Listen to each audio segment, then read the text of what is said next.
In the summer of 1776, the 13 American colonies stood at a turning point in history.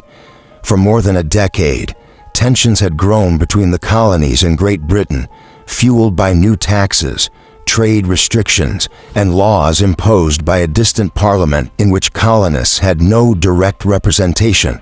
Many Americans still considered themselves loyal subjects of King George III, but events such as the Stamp Act, the Boston Massacre, and the Boston Tea Party deepened resentment and resistance.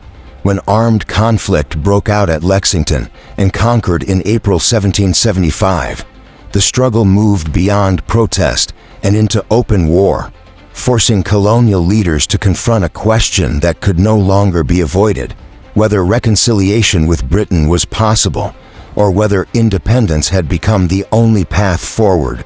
In June 1776, the Second Continental Congress, meeting in Philadelphia, appointed a small committee to draft a formal statement explaining why the colonies should separate from British rule.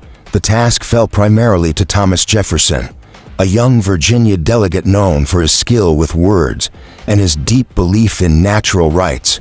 Drawing on Enlightenment ideas from thinkers such as John Locke, Jefferson argued that governments exist to protect the rights of the people, and that when a government fails to do so, the people have the right to change or abolish it.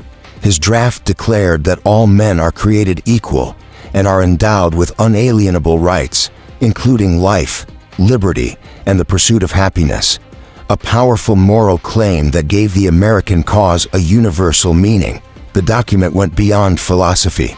It listed specific grievances against King George III, accusing him of abusing power, dissolving colonial legislatures, maintaining standing armies in peacetime, and denying the colonies fair justice and self-government.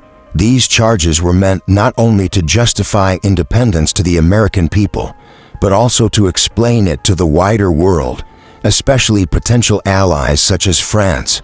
After debate and revisions by Congress, the Declaration of Independence was formally adopted on July 4, 1776, marking a decisive break from British authority.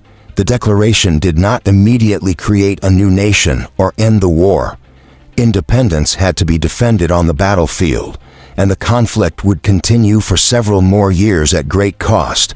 Yet the document transformed the struggle from a rebellion into a revolution based on ideas.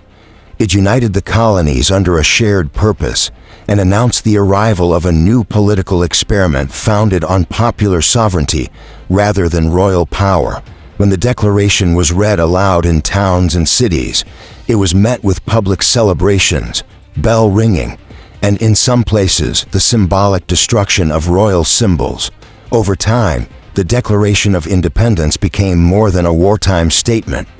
Its principles helped shape the development of American democracy and influenced movements for freedom and equality far beyond the United States.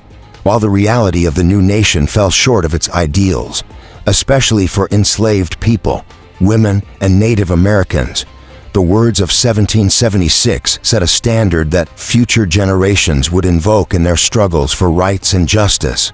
The Declaration of Independence remains a defining moment in world history, announcing the birth of a new democracy and affirming the enduring belief that legitimate government is grounded in the consent and equality of the governed.